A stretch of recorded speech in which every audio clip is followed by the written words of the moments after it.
"Sweetheart, use Mom's card. She's got about 30,000 on it." That's what I heard my son say, plain as day, standing right there in the middle of the Apple store like he was offering up a spare stick of gum. And the crazy part? He ain't whispering. He's loud. Real loud. Folks turning around, pretending not to stare, but I saw him. Those little half smiles people give when they smell drama but don't want to get caught watching. He hands my card, over to his wife, and that little girl smiles like she just hit the jackpot. I stood there, frozen. Couldn't even blink. Just watching her take that shiny platinum Visa like she earned it. She said, "Oh, thank you, baby. You sure?"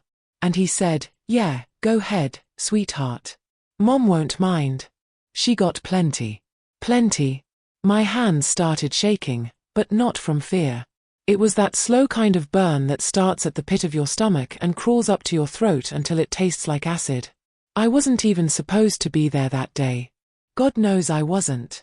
I had just come from my doctor's appointment over on 14th and Broad, stopped to get a tea, and thought I'd swing by the mall to pick up a charger. My phone been acting funny. And then I see my son, my only son, in line with his wife and that smug look he always get when he think is the smartest one in the room. The cashier scanned a MacBook, an iPhone, 3 Apple Watches, and Lord knows what else. Then she looked at the screen, leaned over, and said, "Sorry, but this card." That's when I stepped in. "Excuse me?" I said, my voice louder than I expected. "That's my card." Everybody turned. My son froze. His wife blinked like she seen a ghost. He said, "Mama? What you doing here?" "What I'm doing here?" I took that card right out the cashier's hand. "What you doing here with my card, that's the question." He laughed, this nervous little laugh. "Mama, we was gonna pay you back." I said, "With what, baby?" "Magic beans." He tried to pull me to the side, whispering, "Mom, please, don't make a scene." And I said, "Oh, the scene already been made, sweetheart. You did that when you handed my card to your wife like it was a damn coupon. You ever feel your heart beating so hard you can hear it in your ears?" That's how I felt. And right then I realized, this wasn't about money. It was about respect. Or the lack of it. Now, I ain't always been this hard. I used to be soft on him. Always was. Ever since his daddy left when he was 12. I told myself, that boy need love, not punishment. Maybe I said it too many times. Anyway, the cashier, bless her heart, she just stood there holding that long receipt, looking like she wanted to disappear. My son's wife tried to smile and said, "Oh, it's fine, It was a misunderstanding." I said, You calling me after you trying to run up $82,000 on my card?" Silence. You could hear a pin drop. Then my son stepped forward, voice real low. "Mama, can we please talk outside?" And that's when I noticed the bag already in her hand. Perfumes. Louis Vuitton. Sephora. Like this wasn't her first stop. "Oh, you been busy today, huh?" I said. She started to say something, but I cut her off. "No, baby. You hush. Let me talk to my son." We walked outside the store, and the air hit me cold. October in Richmond don't play, that wind cut through you. I took a deep breath.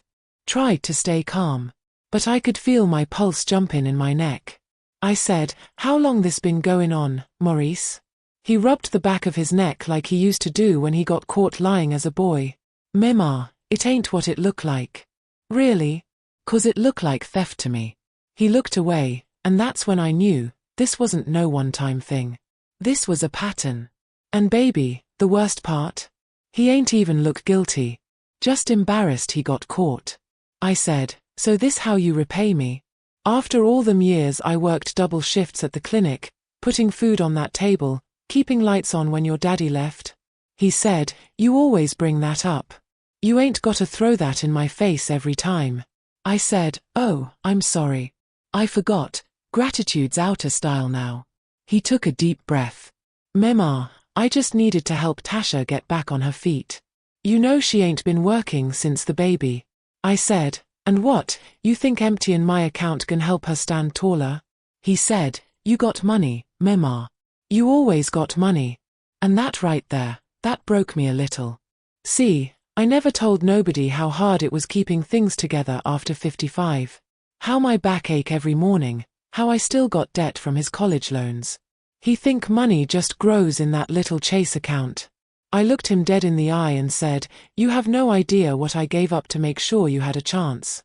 And now you hand my card to somebody like it's nothing? He tried to grab my hand. Mama, please, let me explain. I pulled away. No, baby. You already explained enough. And right then, I swear, something shifted. Not just in me, but in how I saw him. That little boy I used to rock to sleep wasn't there no more. All I saw was a grown man with my same eyes, my same stubborn jawline, but no heart for his own mama.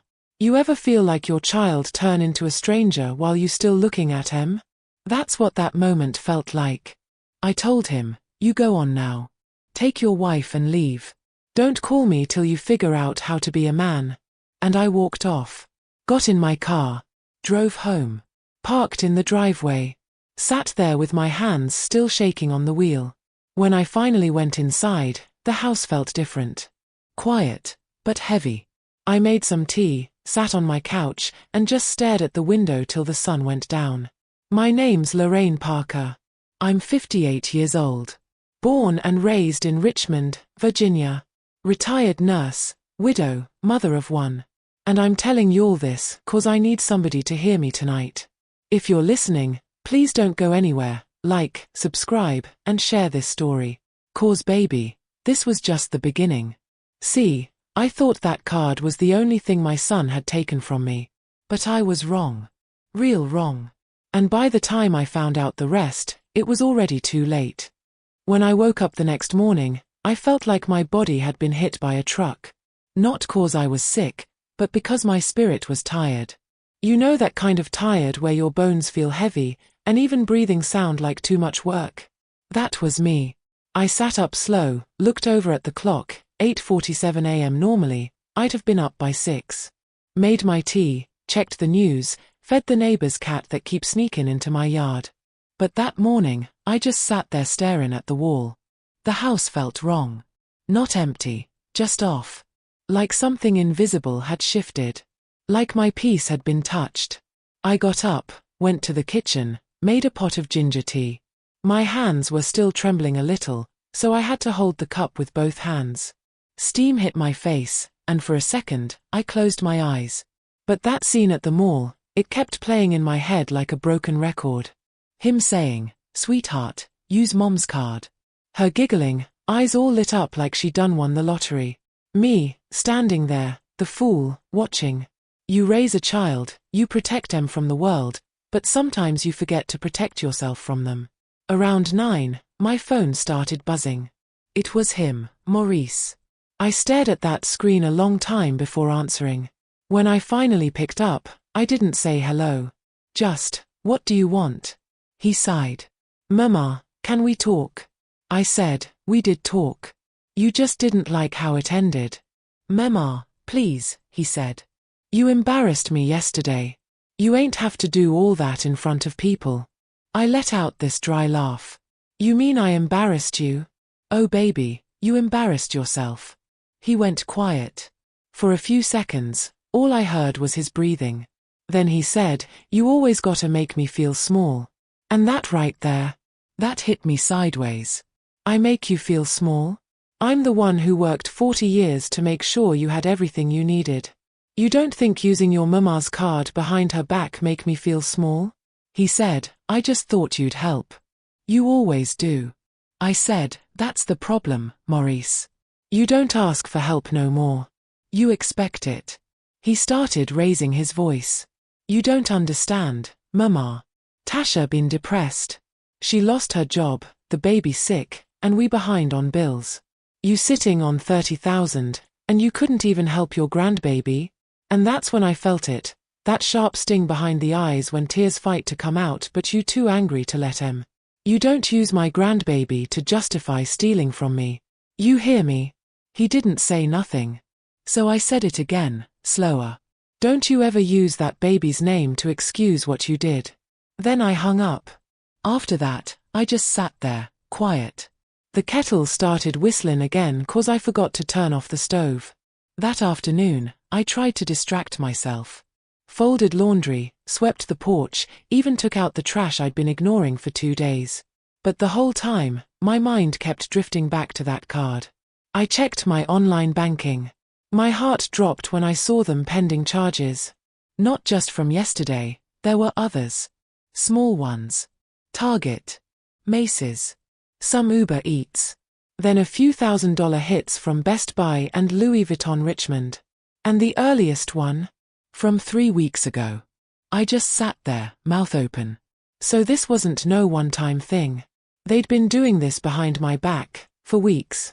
I scrolled down, and that's when I saw something that made my stomach turn, a $2,000 transfer to an account with the last 4 digits, the same last 4 as my son's checking account. I dropped my phone on the table. My hands were shaking again, but this time from something colder than anger. Betrayal. I called the bank. Spoke to some young girl named Serena. She was kind, real polite. Said she'd freeze the card, file a fraud report, investigate the transactions. Then she said, do you know who might have had access to your account? And I wanted to lie. I wanted to say no, I don't know. But the truth was sitting heavy on my chest. Yes, I said, my voice low. It was my son. There was a pause on the other end, like she didn't know what to say. Then she said, I'm sorry, I thanked her, hung up, and just sat there staring at my reflection in the black screen of my phone. You ever look at yourself and realize you don't even recognize your own eyes? Like the woman looking back at you's got the same face, but something in her gone. That was me right then. By evening, I was pacing the house. Couldn't eat, couldn't rest. I kept hearing my mama's voice in my head, don't ever let nobody, not even your blood, take your peace. I used to think she was talking about outsiders. I never thought she meant your own child. Around 7 that night, there was a knock at the door. I knew that knock. My son always knocks 3 times, then waits. I didn't move. He called out, Mama, I know you home. Please, open up. I stayed quiet. Mama, come on. Tasha wanna talk to you. That made me snap my head up. Tasha. He had the nerve to bring her here. I opened that door so fast it startled him. She was standing behind him, holding a shopping bag, smiling like we was best friends. Hey, Mama Lorraine, she said, all soft. I just wanted to apologize for yesterday. It was a big misunderstanding. Misunderstanding? I said. You tryna spend $80,000 on a card that ain't yours. That sound pretty clear to me. Her smile didn't even break. We were gonna pay you back. Maurice just didn't explain it right. I looked at my son. Is that true? You was gonna pay me back. He wouldn't meet my eyes. So I turned to her. You know what hurts me, Tasha? I welcomed you in my home. Cooked for you, helped you with that baby, gave you money for diapers when you couldn't. And you repay me by sneaking around behind my back. She started fidgeting with that bag, mumbling, it wasn't like that, Mama Lorraine. We thought you wouldn't mind. You thought wrong. And for a moment, there was silence. Then Maurice finally spoke. Mama, please stop marking this worse. We came to make peace. I said, baby, peace don't start with lies. He threw up his hands. See, that's what I mean. You always act like you perfect. You never mess up. That hit me like a slap. You think this about me being perfect? I said, my voice cracking. This about you crossing a line that can't be uncrossed. He looked at me with them same eyes that used to beg for cookies when he was 6, but now they were cold, defensive. And I realized something right then. My son wasn't sorry. He was mad I caught him. That cut deeper than anything he could have said. I stepped back, opened the door wider, and said, you can go now. Mama. I said, go. He hesitated, then turned to leave. But before he did, he said something that froze me where I stood. You'll regret this, Mama. You pushing me away when all I was trying to do was help my family. I just stared at him. Didn't say a word. He left, and that door clicked shut. I leaned against it and felt my knees go weak. Later that night, I walked into my room, opened my drawer, and looked at the little envelope I keep tucked under my old scarves, the one with my savings, the emergency cash I never told nobody about. I counted it. $1,200. That's all I had left in the house. And as I sat there in the dark, I had this sinking feeling deep in my gut, like something else was already gone that I hadn't discovered yet. Like that card was just the start of a bigger storm. And I was right. Because 3 days later, I got a letter in the mail that made my blood.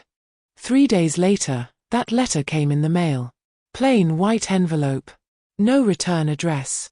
Just my name, typed all neat, like somebody wanted to look official.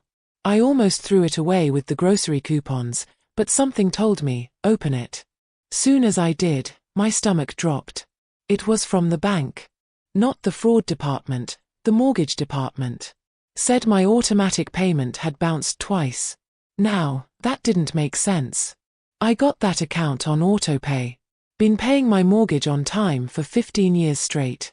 Never missed a single month. I read it again, slow. Then I checked my account balance on my phone. And that's when my heart just sank. The savings I'd been building, the $30,000 that boy thought I had plenty of, was down to barely $8,000. $22,000 gone. I swear I sat there on that couch for a good 5 minutes just, still. Like my brain couldn't catch up to what my eyes were seeing. Then, my hands started shaking. I called the bank right away, got transferred 3 times. Finally this man named Derek came on the line, polite voice, calm tone, like he could hear the panic in mine.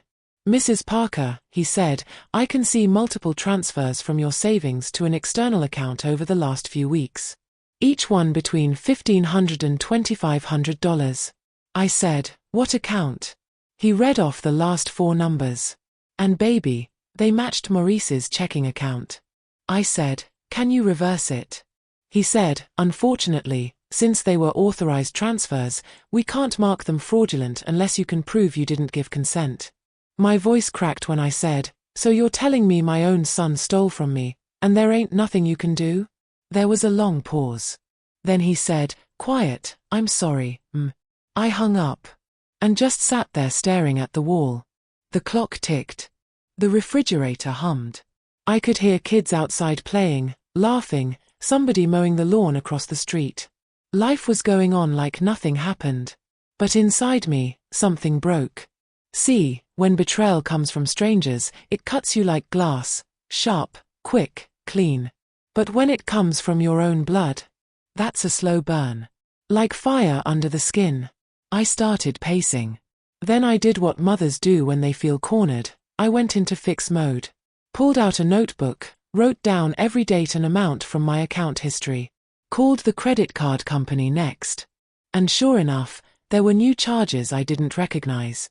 Tasha's name popped up on one of them. Beauty and Company. Spa, $1,380. I damn near laughed. My daughter-in-law was out here getting facials and massages, with my money. That's when it hit me, this wasn't just about greed. This was about entitlement. They thought they deserved it. By evening, I couldn't sit still no more. I got in my car and drove over to Maurice's house. Now, they live on the other side of town, nice little rental over in Glen Allen. I helped them with the down payment 2 years ago. Said it was just till they got on their feet. When I pulled up, there was a new car in the driveway. White Lexus. I knew good and well neither one of them could afford that. I sat there for a minute, staring at it. I almost turned around. Almost. But then I thought about my mortgage notice, my empty savings, my son's words, "You'll regret this, Mama." No. I wasn't leaving without answers. I knocked. Tasha opened the door, holding the baby on her hip. Her hair was freshly done, nails too. "Oh, Mama Lorraine," she said, smiling that same fake smile. "What a surprise." "Amham," I said, pushing past her. "Where's Maurice?" "In the back," she said, shifting the baby. I walked straight down that hall. Found him in the kitchen, laptop open, typing like he was doing something important. He looked up, startled. "Mama, what you doing here?"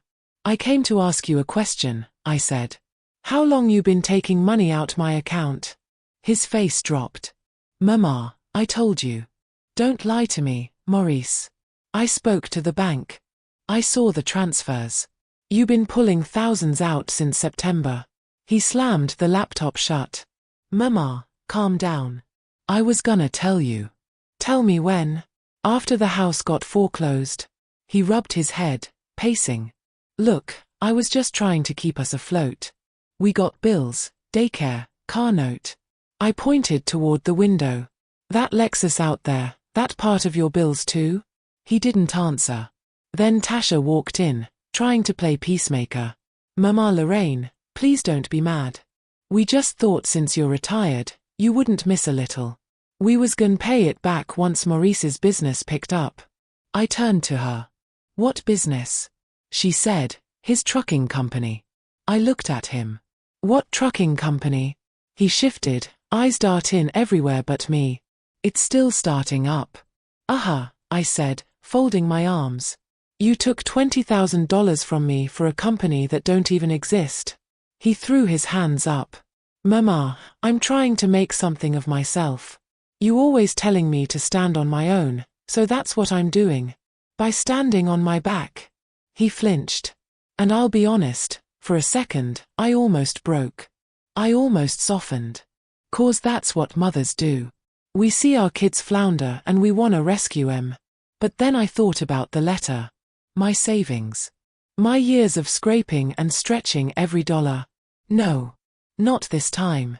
I said, you done turned into somebody I don't even know. And if that business of yours start with stolen money, baby, it's already cursed. He muttered something under his breath. I said, what you say? He looked at me, eyes cold now. Maybe if you'd helped me sooner, I wouldn't have had to take it. And that, right there, snapped something in me. You had my help, Maurice. Your whole damn life has been my help. The baby started crying.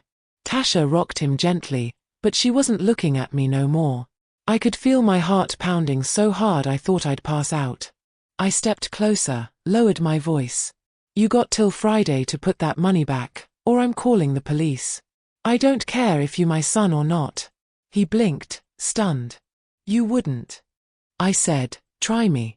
And I walked out. When I got home, I sat in my car again, same as that first night. My hands gripping the wheel so tight my knuckles turned white.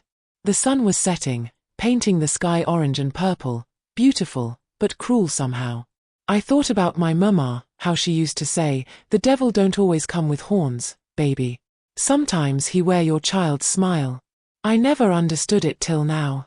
That night, I couldn't sleep. Every sound in the house made me jump, the creak of the floor, the hum of the fridge, even the wind outside. My peace was gone. I tried praying, but the words wouldn't come out right. All I could say was, Lord, please show me what to do. And the next morning, he did. I got a call from a woman I hadn't spoken to in months, my friend Bernice, who worked down at the credit union. Lorraine, she said, I probably shouldn't tell you this, but your name just popped up on a loan application. Somebody tried to open a $15,000 personal loan under your social security number. I froze. My mouth went dry. Who? I whispered. She hesitated. The name on the joint application was Maurice Parker. My heart stopped. That's when I knew, this wasn't just about a card. It was identity theft. My own son was out here trying to borrow money under my name. I thanked Bernice, hung up, and sat there, staring at the phone like it might start bleeding. And in that silence, I made a promise to myself. If Maurice thought he could take everything I built, he was about to learn who he was really dealing with. Because baby, I might be 58, but I ain't weak.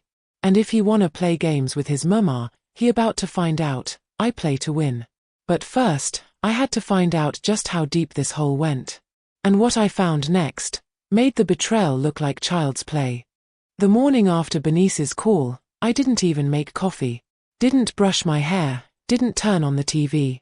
I just sat there at my kitchen table, in my robe, staring at that phone like it could answer me back. My son, my own flesh and blood, had tried to open a loan under my name. And not just a little payday thing either. $15,000. That's not a mistake. That's a plan. I whispered to myself, Lord, give me strength and a clear mind. Because at that moment, I didn't want to just cry anymore, I wanted to understand. So I grabbed my notebook again and wrote one sentence at the top. Find out everything. Then I got to work. First thing, I went through my purse and pulled out every bank receipt, every statement, every random note I'd scribbled numbers on. Then I opened my laptop and logged into every single account, checking, savings, credit card, even PayPal. The pattern jumped out almost immediately. Same dates. Same transfers. Always ending up in one of two places, Maurice's checking account, and another account I didn't recognize. The name on that one? TM Styles and Beauty. I frowned. TM. Tasha and Maurice. They'd opened a fake business. A whole damn front. And I realized, this wasn't no random stealing. They'd been moving money around like pros, small amounts each week, just under the limit that triggers a fraud flag. They thought I'd never notice. They thought Mama was too old, too soft, too trusting. Oh, baby, they had no idea who they were playing with. That afternoon, I called Bernice back. Girl, I said, you remember that loan application you saw? Can you check if they used my address too? She clicked around for a minute, then said, no, they used a different one. 216 Westbrook Lane. I went still. That was their address. So not only did they try to borrow under my name, they were gonna have the mail go to their house so I wouldn't even find out. That's when the switch flipped in me. I went from hurt to cold. I said, Bernice, do me a favor. If anything else with my name pops up, call me first, not the fraud department. I need to handle this myself. She hesitated. Lorraine, you sure? That's serious. I'm sure, I said. Let me be the one to end this mess. Next day, I drove down to the bank myself. Walked straight in wearing my church hat and my calm face. When I want to, I can make folks think I'm the sweetest, gentlest woman on earth. That's my superpower. The young lady at the counter smiled. Good morning, How can I help you? I need to close a few accounts, I said. And open new ones in a different name. She nodded and started typing. Can I ask the reason? Yes, I said, smiling back. Family issues. She froze for a second, then nodded slow. Understood. When she printed my new card, I took it and slid it deep into my purse. Nobody but me was ever gonna see that number again. On the drive home, I passed by their neighborhood.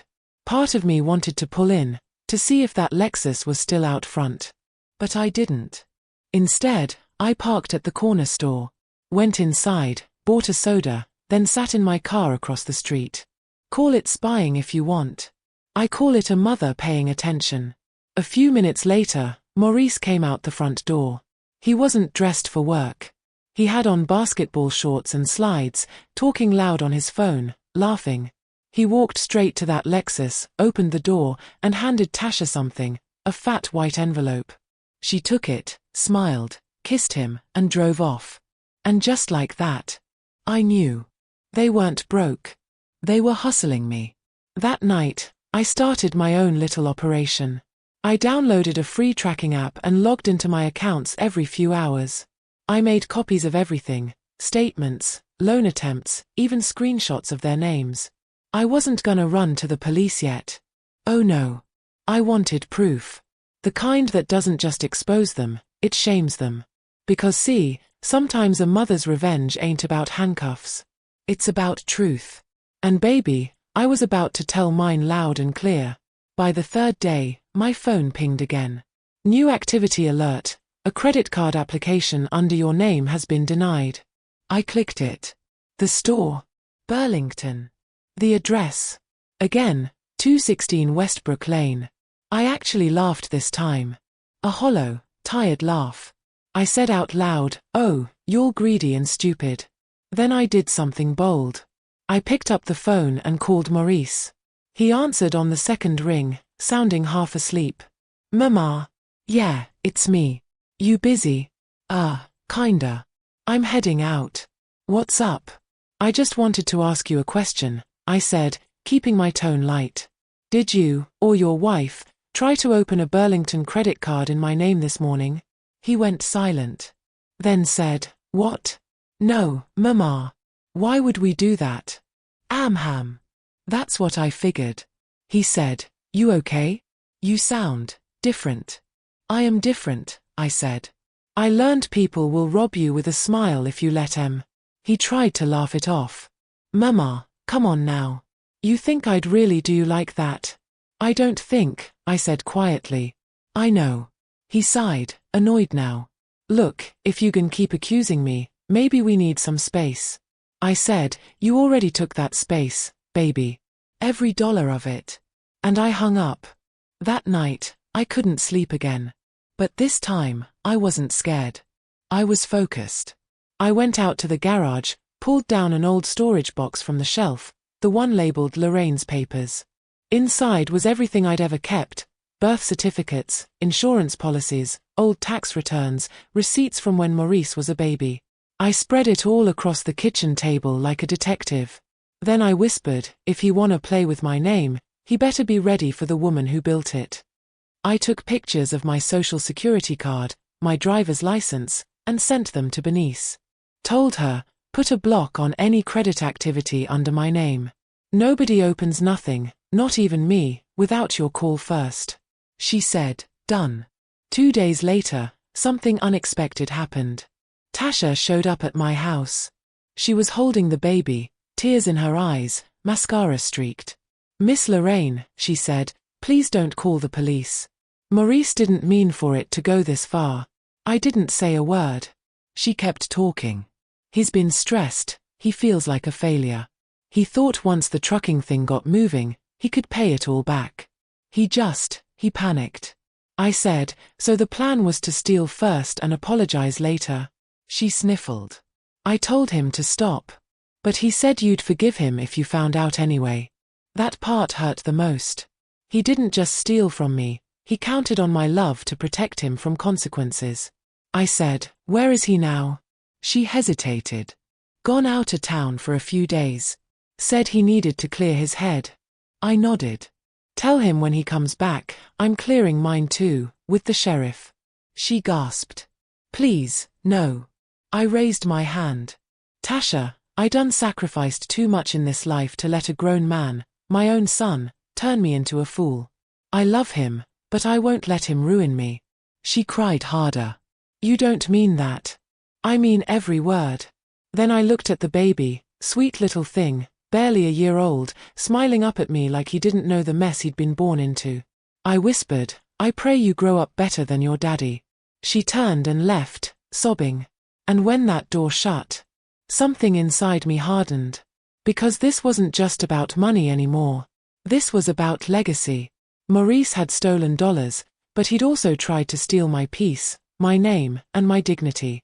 So I made one last note in my notebook that night. If blood betrays you, let truth set you free. And as I turned off the light, I smiled just a little, not from joy, but from power. Because Mama wasn't broken no more. She was ready. It was 3 days after Tasha came by crying when I heard that knock on my door. Heavy. Slow. The kind of knock that already knows it don't deserve to be answered. I sat there on my couch for a second, holding my tea, just listening. Then came another knock. Mama, it's me. That voice, my son's, still had that same little boy softness under all the grown man bass. And Lord help me, that sound still made my heart twitch, even after everything he'd done. I opened the door. Maurice was standing there, hat pulled low, hoodie up, eyes tired like he'd been out all night. He smelled like cologne and regret. Can I come in? He asked. I said, depends. You here as my son, or as the man who tried to steal from me? He looked down. Please, Mama. I stepped aside, real slow, and let him in. He sat on the couch where his daddy used to sit, hands clasped like a kid waiting to get scolded. For a moment, the silence between us felt louder than his guilt. Finally, he spoke. I ain't gon' lie to you, Mama. I messed up. I didn't answer. I just sipped my tea. I was just trying to fix things, he went on. After the trucking thing fell through, and Tasha lost her job, I ain't know what else to do. We got behind on rent, the car note. So you figured you'd use my name, I cut in. Take from the woman who raised you. He looked at me, eyes wet. Mama, it wasn't supposed to be like that. I just needed to hold it down until we got back on our feet. I said, hold it down. You drained me, Maurice. You didn't borrow, you stole. That's a difference. He started shaking his head, voice rising. I ain't steal. I was gonna pay it back. I put my cup down hard on the table. With what? Empty promises? Lord, you sound just like your daddy. That's when his whole face changed. He looked at me like I just spit in his food. Don't do that, he said low. Don't bring him up. Why not? You walking the same road he did, lying, manipulating, taking what don't belong to you. He stood up, pacing. Mama, you always act like I'm the problem, but you don't see how hard it is out here. I ain't had no one but you, and even you don't believe in me. I said, belief don't mean blind trust, baby. You lost that when you handed my card to your wife. He stopped pacing. His eyes hardened. And right there, I saw it, that pride. That ugly, selfish pride that don't mix with remorse. He said, you love that money more than your own son. I laughed, a sharp, bitter laugh that didn't sound like me. Don't you ever say that again. I been loving you longer than you been loving yourself. He flinched, like the words cut deeper than he expected. Then he tried to change the subject. Mama, I just need a few thousand. Just to get us through this next month. After that, I swear I'll be good. I froze. You still asking for money? After all this? He said, I'm just saying, you sitting on a pension, savings, the house paid off. You could help me one more time. My body went cold. This wasn't an apology. It was a setup. He hadn't come home to make peace. He'd come home to make another withdrawal. Maurice, I said slow, you really think I'm stupid, don't you? He frowned. What? Nah, I ain't say that. Yes, you did. Every time you look at me, you see a woman too soft to fight back. Mama, come on. No, I said, standing up now. You took my card, tried to open loans, and now you got the nerve to ask for more. You better be real careful with your next words, boy. He clenched his jaw. You don't understand, I need it. And I need peace, I said. Looks like neither of us gettin' what we want. He walked toward the door, then stopped. You know what your problem is, he said, turning around. You act like you perfect. Like you ain't never done nothing wrong. But you always judging me. I said, judging? No, baby. I'm just recognizing patterns. And you walking in your daddy's shadow with both eyes closed. He pointed a finger at me. You keep bringing him up, but you ain't no saint either. You used to guilt me my whole life. Do better, Maurice. Be better than your daddy. You the reason I got this pressure on me. That stopped me cold. Because part of it was true. I did put that weight on him. I wanted him to grow up to be the man his father wasn't. But I didn't realize how much it twisted him. Still, I said, that pressure wasn't punishment, it was protection. I wanted you to rise, not rot. He looked down, muttered, you can't see how hard it is for a black man trying to make something out of nothing. I said, and that gives you permission to take from your mama? He didn't answer. So I said, all right, baby. You do what you gotta do. But don't ever bring my name into it again. 'Cause next time you do, I'll treat you like any other thief. That's when he said it, quiet, but sharp. You ain't gonna do nothing. You love me too much. The way he said it, calm, sure, smiling, made my knees weak. That's when I realized, this wasn't guilt anymore. It was manipulation. He knew I loved him enough to forgive him, and he was using that love like a weapon. I said, Maurice, baby, you think love make me blind? It don't. It make me patient. He frowned. What that supposed to mean? I stepped closer. It mean I'll wait for God to show you what pain really feel like, 'cause if I do it, you won't survive it. His face twisted. You threatenin' me now? No, I said, voice steady. I'm just letting the devil know he ain't gonna win. He scoffed, shook his head, and walked out. Slammed the door behind him. The whole house trembled. And I stood there, heart racing, staring at the door like it was a coffin closing. Because I knew, the boy I raised was gone. That sweet child who used to draw me Mother's Day cards, who used to hug me from behind while I was cooking, he wasn't in that man no more. That day, Maurice died. And what replaced him was a stranger who carried my last name but not my spirit. Later that night, Tasha texted me. He's mad, but he'll come around. Don't give up on him. I didn't reply. Because how do you explain to somebody that loving your child and trusting your child ain't the same thing? Instead, I sat in my room, looking at the photo on my dresser, me and him on his graduation day, smiling like the world was ours. I whispered, "Where did you go, baby? What did life take from you that you had to take from me?" No answer, of course. Just the hum of the refrigerator in the next room and that same hollow ache inside my chest. Around midnight, I heard my phone buzz again. Notification from my bank app. $3,000 withdrawn. My breath caught. I hadn't used my card in days. I grabbed my purse, the new card, hidden deep inside, still there. So how? Then I froze.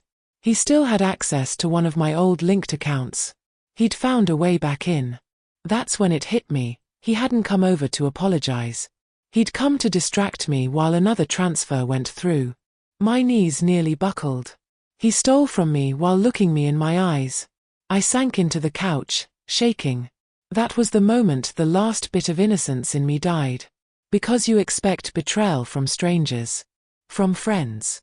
Maybe even siblings. But not your child. Not the person you brought into this world. I whispered to the dark, "All right then, Maurice. You wanna play games? Mama knows how to end 'em." And I took out my notebook, flipped to the last page, and wrote in all caps. Step 1. Freeze all accounts. Step 2. Call detective, Monday. Step 3. No more tears. I closed it, sat back, and let the silence wrap around me. And for the first time in weeks, I didn't cry. I just felt this cold, steady calm, the kind that only comes right before the storm breaks. Because what Maurice didn't know was that his mama wasn't just a nurse. She'd been a fighter her whole life. And if he thought he could rob me and still sleep peaceful under my sky, he was about to learn the kind of pain only a mother can deliver, the kind that don't need fists or fire, just truth. I don't know what made me do it that night. Maybe the wind was too still.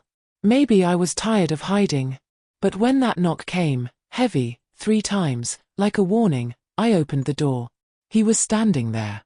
Maurice. Same eyes, same face I once kissed goodnight, but something in him had shifted.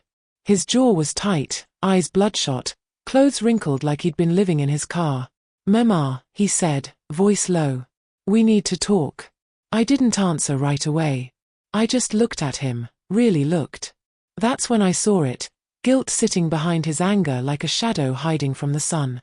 I stepped aside, slow. "Come in." He hesitated, then brushed past me. Didn't even take his shoes off. He looked around the living room like a stranger in someone else's home. His eyes stopped on the table, where I had the bank papers stacked neat, next to my Bible. "You called the cops on me," he said. Not a question. I said, "I called the truth." He snorted. "Truth? You act like I'm some criminal. I just borrowed some money." I folded my arms. "Borrowed? Baby, you took $30,000 out my account. That ain't borrowing. That's betrayal." He threw up his hands. "You sitting on money you don't even use." I just wanted to take care of Tasha, give her something nice for once. I cut him off. "Don't use me to justify your mess." His eyes flashed. "You always make me feel like I ain't enough. You never trusted me, never believed in me. I was just trying to prove I could. By stealing." He looked away, breathing hard. I said, softer now, "You could have asked, Maurice. You could have sat right there, at this same table, and said, 'Mama, I'm struggling.' I would have helped you." He said, "You wouldn't have." That one hit deep. Because maybe he was right. Maybe I wouldn't have. Not after all the lies, all the times I covered his mess. But hearing it from him still felt like someone scraping an old wound open. He started pacing. You think this makes you better than me? Freezing my cards, turning the police on me? You think you won? I said, ain't no winning here, baby. Just lessons. And you too proud to learn yours. He turned, eyes sharp. You ain't no saint, mama. You used to lie too. You think I ain't remember when you told me daddy left cause of work?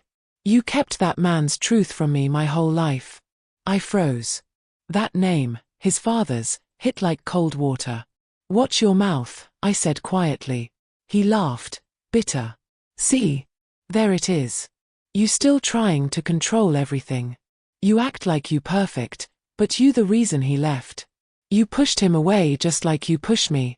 That's when I felt it, that deep, old guilt crawl up my chest.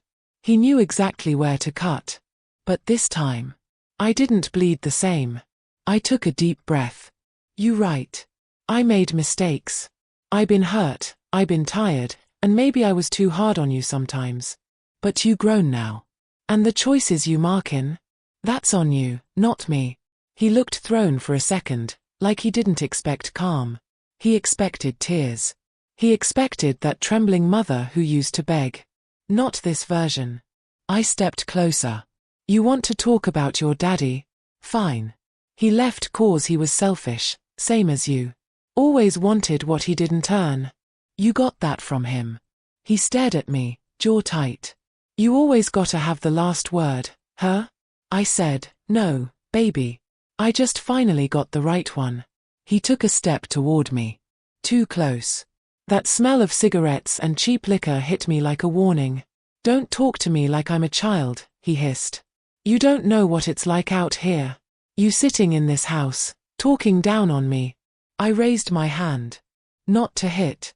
Just to stop him. Enough, I said. You need to go. He laughed, cold. Go where? You froze my life, mama. You took everything. No, I said quietly. You gave it away. For a second, neither of us spoke. Just the hum of the fridge and his shallow breathing. Then he said something that chilled me. Mima, if I can't get the money back, I got nothing left to lose. I looked him dead in the eye. Don't you dare threaten me. He took a step back, hands shaking. I ain't, I just. You just what? I said. Gon' take more from me? Haven't you taken enough already? He turned toward the door, muttering something I couldn't catch. His voice cracked in the middle, not from anger this time, but something close to regret. I almost reached out. Almost. But I stopped myself. Because pity is how I lost my power the first time. He stopped at the doorway, hand on the knob. Mema, he said, not turning around. You don't know what you started. And then he left. The screen door creaked, slammed shut. And I just stood there, my heart pounding like I'd run a marathon without moving an inch. The house felt heavy again. Like all the air had been pulled out of it. I walked over to the table, sat down, and stared at those bank statements. My hand was trembling, not from fear, from restraint. Because part of me wanted to scream, throw something, break something. But the other part, the part that had survived, just whispered. You held your ground, Lorraine. You finally held it. Later that night, I couldn't stop replaying his words. You don't know what you started. What did that mean? Was he planning something? Was he just angry? I didn't know. But deep down, I could feel it. The story wasn't over. It was just shifting. Because when a man like that loses access to his mother's money, he starts thinking dangerous thoughts. And when that same man realizes his mother won't bend anymore, he might just try to break her instead. I checked the locks 3 times that night. Sat on my couch with the lamp on, clutching my phone in one hand and my Bible in the other. And I whispered into the silence. Lord, if he comes back, let me be ready. Then I looked out the window, down that same street where he disappeared hours earlier, and I swear, I saw headlights lingering too long at the corner. I closed the blinds. Heart steady. Spirit unshaken. Because fear used to own me. Now, It just visits. And this time, I ain't answering the door. It was 2 days after he stormed out. The house was calm again, too calm. I'd been moving through my routine like muscle memory, folding laundry, watering my plants, turning the radio low just so the silence wouldn't eat me alive. I thought maybe, just maybe, it was over. But truth don't end quiet. It always comes crawling through the cracks, whispering in places you ain't ready to hear it. That morning, I got a call from Shirley. Now, Shirley been my neighbor for 30 years, the kind of woman who knows everything but pretends she don't. "Lorraine," she said, her voice carrying that tone. "You know, the one folks use when they about to drop a bomb but try to wrap it in sympathy." "Morning, Shirley," I said. "What's wrong?" She hesitated. "Baby, I don't mean no harm, but I saw your boy down at the store yesterday." I sighed. "What he do now?" She paused. "Well, he was talking loud, telling folk you been actin' strange. That you been forgettin' things. He said he's been trying to help manage your money 'cause you ain't been yourself lately." My stomach dropped. "What you mean, forgettin' things?" I said. She lowered her voice. "He said you been mixin' up dates, accusin' people of stealin' when they wasn't. Said maybe it's time someone step in before something bad happen." I didn't say a word. I just stood there, phone pressed to my ear, breath stuck somewhere between shock and shame. That's when it hit me. He wasn't just taking my money. He was talking my name. Out there telling folks I was losin' my mind, so when I fought back, nobody'd believe me. I said, real quiet, "Thank you, Shirley." And I hung up. I sat down at the kitchen table, same spot I've been sitting for every storm in my life. And baby, this one hurt different. Because stealing money, I could fix that. But stealing who I was, that's a wound you can't patch with paperwork. I thought back to all them phone calls he ignored, the way Tasha's tone started changing, like she was talking to me slower, careful, like I was fragile. I thought about the looks from church folks, those pity eyes. They must have heard too. He'd been building this lie brick by brick, while I was over here pryin' for him to come home. Around noon, Tasha called. I almost didn't answer, but something in me said, "Go on." Hear her voice. "Miss Lorraine," she started, soft. "Can we talk?" I said, "You can talk, baby. Whether I listen depends on what come out your mouth." She took a shaky breath. "Maurice told me you been going through something. He said you've been forgetting things, and maybe you made a mistake with the accounts." I closed my eyes. There it was. The poison, spreading. I said, "Slow, Tasha, let me ask you something. When that man handed you my card and told you to use it, did I sound forgetful then?" She went quiet. "Did I stutter when I said no one touches that money?" Still nothing. "Or did he just lie so smooth you didn't want to believe it?" Her voice broke. "I didn't know, Miss Lorraine. I swear I didn't know he'd say those things about you. He told me you gave permission, that you wanted to help us get ahead. That you were proud." "Proud?" I whispered. "He used that word?" "Yes'm." I laughed. Not a happy laugh. The kind that comes out of a wound instead of a mouth. "Listen to me, Tasha," I said, "calm now. You ever love somebody so much you let them convince you you're the problem?" She sniffled. "Yeah. That's what he doing to both of us. Only difference is, I finally woke up." She whispered, "I think he's scared, Miss Lorraine. He said he might lose everything if this gets out."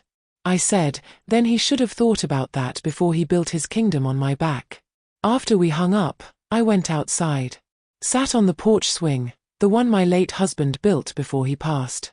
The air was heavy, like it knew what I just learned. I watched the sky turn that grayish blue before rain, the kind that makes the world feel honest for a moment. And I thought, how many times have women like me been painted crazy just for telling the truth? How many mothers been called unstable just to protect a son's lies? Later that day, I drove down to the pharmacy. I needed milk and some aspirin, but mostly I needed to see people, real people, look me in the eye. When I walked in, the lady behind the counter smiled, a little too politely. "Hey, Miss Lorraine," she said. "How you feeling today?" The way she said it, like she was checking on a patient. Fine, I said, forcing a smile. Why, you ask? She shrugged, avoiding my eyes. Oh, no reason. Just, heard you been having some memory troubles. You know how folks talk. My heart sank straight to my stomach. He'd gotten here too. I smiled tight, leaned in just enough for her to hear me clear. Baby, I said, I might be getting old, but my memory's sharp enough to remember who started that rumor. And it wasn't me. She blinked, nervous. I didn't mean. I know what you meant, I said, straightening up. You meant you believe him. And I walked out, head high, hands shaking. By the time I got home, I felt sick. Not from anger, from disbelief. It's one thing to lose money. It's another to lose credibility. He'd stolen my truth right out my mouth. I sat on my couch, staring at the wall, whispering, he made me into a ghost while I was still breathing. And for the first time, I understood what my own mama used to say. A lie can travel round the block twice before truth ties its shoes. That night, I went through my old voicemail recordings. Back when things were good, birthdays, check-ins, love you, mama calls. Then I found one recent one. From a week ago. It was him, leaving a message for some woman, not me. Hey, Miss Collins, it's Maurice. Yeah, about my mom, we're getting those papers ready for power of attorney. She's been slip-pin bad, I just want to make sure she's protected. My heart stopped. He wasn't just talking. He was planning. Power of attorney? That meant control. Over my accounts, my property, everything. I replayed it 3 times just to make sure I wasn't hearing wrong. Each time, it hit harder. He wasn't just trying to make me look crazy. He was building a case to take my life out from under me. I sat there a long time, holding my phone, staring at nothing. Then I stood up, slow. And I said out loud, you wanted power, baby? You about to see what it really looked like. Because the truth may come slow, but when it arrives, it don't knock. It kicks the door clean off the hinges. And now that I knew what he was doing, I wasn't just fighting back. I was taking back everything. As the clock hit midnight, I grabbed my notebook again. Flipped to a clean page. At the top, I wrote, Chapter 2 of my own story. And under it, the day I stopped being the victim. Outside, the wind picked up. Somewhere in the distance, a car door slammed, familiar, heavy, slow. I looked out the window, and in that dim porch light, I thought I saw a shadow by my gate. I couldn't tell if it was him. Didn't matter. Because this time, if he came for me, I was ready to meet him with the truth he'd been running from. Not with screams. Not with tears. Just silence. And proof. The kind that don't fade when daylight hits. You ever notice how sometimes you don't even gotta lift a hand? 'Cause life do it for you. It don't rush. It don't shout. It just waits. Waits till you done crying, till the hurt done settled into silence. Then one by one, the lights start going out for the people that wronged you. It had been 3 months since that night Tasha came in here crying, telling me how she ain't mean to hurt me, how my son was just lost. 3 months since I sat on that couch, thinking about how a child I raised could make me feel like a fool in my own house. I didn't block their numbers. I didn't chase nothing. I just went quiet. Sometimes silence is louder than a scream. Then one morning, I got a call from my cousin Jeanette, the one that stay nosy in everybody's business but always first with the news. She said, "Girl, you heard about your son's car?" I said, "No, what about it?" She said, "Repo man came and took it right off his job lot yesterday. Folks watching out the window." I ain't say nothing. Just sat there, twisting my ring around my finger, listening to her go on. "And Tasha," she said, "baby, that girl's job laying folks off. She might be next. I told you, what goes round." I hung up after a while. Didn't feel happy. Didn't feel sad neither. Just empty. Like the storm had finally passed but left the sky grey. Later that week, my son called. First time in 2 months. "Hey, Ma," he said, voice small, kinda scratchy like he'd been crying. I know you don't wanna hear from me, but I'm struggling, Ma. Everything falling apart.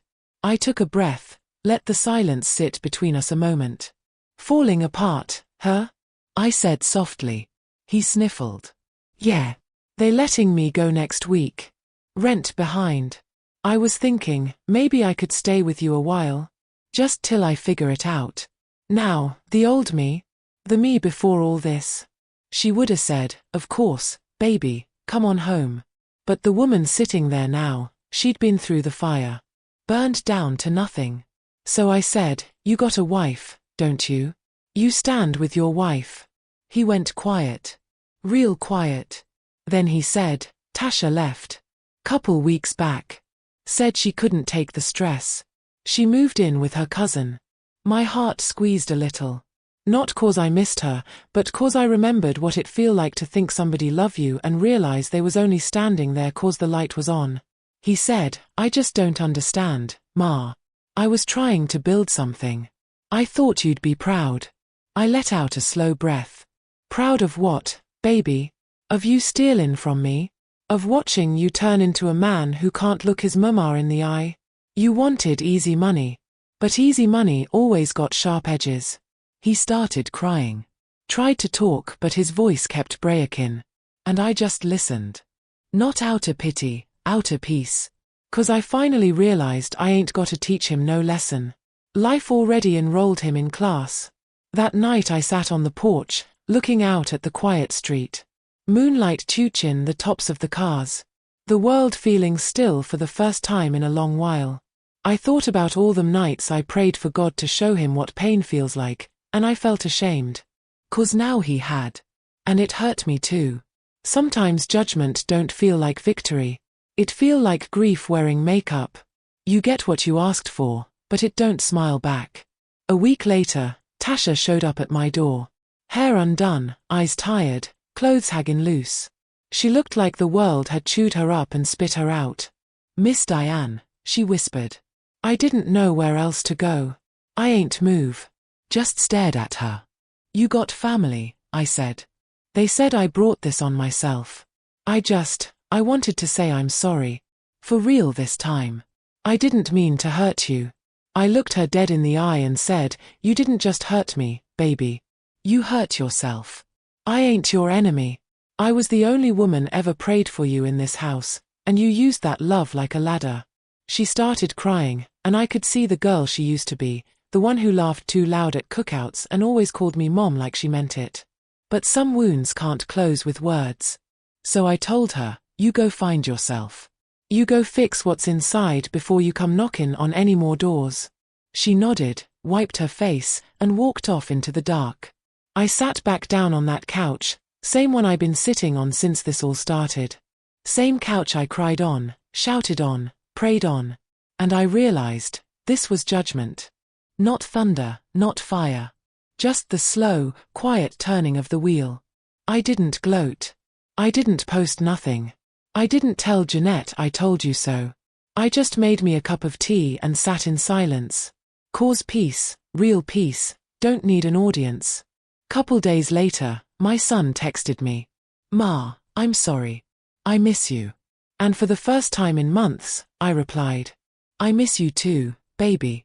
But love don't mean I forget. He didn't write back. And maybe he didn't need to. When I went to bed that night, I whispered to myself, you did right, Diane. You didn't break. You didn't let bitterness own you. But as I turned off the light, a question sat heavy in my chest, one that wouldn't leave me alone. If karma finally caught up with them, why do I still feel like I'm the one paying the price? And that thought, that cold truth, sat with me in the dark. You know, folks always say time heals everything. But time don't heal nothing by itself, it just puts distance between the pain and the memory. It's what you do with that time that decides if you still bleed or finally breathe. It had been 6 months since that whole mess, since my boy and Tasha walked out of my life with my heart in their pockets. 6 months since I saw my son's eyes without guilt sitting behind them. And 6 months since I started building my world back one quiet morning at a time. I started small. I cleaned out my garage, found a bunch of his old things. Football trophies, school projects, notes he wrote me when he was 10. One said, "Mom, when I grow up, I'ma take care of you." I sat on the floor holding that paper, laughing and crying at the same time. 'Cause Lord knows, that boy really thought he meant it. Maybe he did back then. Before the world taught him greed wearing charm looks like success. But as I sat there, I realized, he ain't the only one that changed. I did too. Somewhere between raising him, surviving heartbreak, and learning to forgive people that don't deserve it, I forgot to take care of me. So I started. I signed up for a little painting class at the community center. Went to brunch with old church friends I'd been avoiding, 'cause I didn't wanna answer no questions. I even started walking in the mornings, me, my coffee, and them birds that seemed to argue louder than people. It wasn't much, but it was mine. Then one Sunday, I saw him. My son. I was coming out the grocery store, arms full of bags, when I heard, "Ma?" I turned, and there he was, thinner, older somehow, eyes soft. For a second, I wanted to run to him. But my feet stayed still. He said, "You look good." I smiled a little. "You too." He looked down at the ground, shuffling his shoes. "I got a job now. Working construction. Trying to make things right. I'm staying with a friend." "That's good," I said. He nodded. "I been going to church too.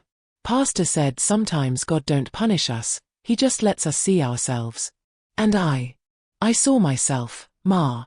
I ain't like what I saw. I didn't know what to say. So I just looked at him, my baby, my betrayal, my reflection all rolled up in one man. He took a breath. "I just wanted you to know. I'm sorry. Not for what happened, for what it did to you. I broke something I can't fix. But I'm trying. Something in me softened. Not forgiveness, not yet, just the ache of still loving him despite it all." I said, "You keep trying, baby. Keep walking that road. One day at a time." He nodded, tears hagging in his eyes, then turned and walked away. I watched him go, that same crooked walk he had as a boy when he'd run off after doing something wrong. Only this time, I didn't chase after him. I let him go. That night, I sat on my porch, the same place I'd sat when my world felt like it ended. But now it was different. The air was cool, the street quiet, the moon sitting high. And I thought, maybe this is what peace really looks like. Not joy, not closure. Just, no more fighting inside yourself. I poured me some tea and whispered, "You did good, Diane. You stood tall. You ain't let the hurt turn you mean."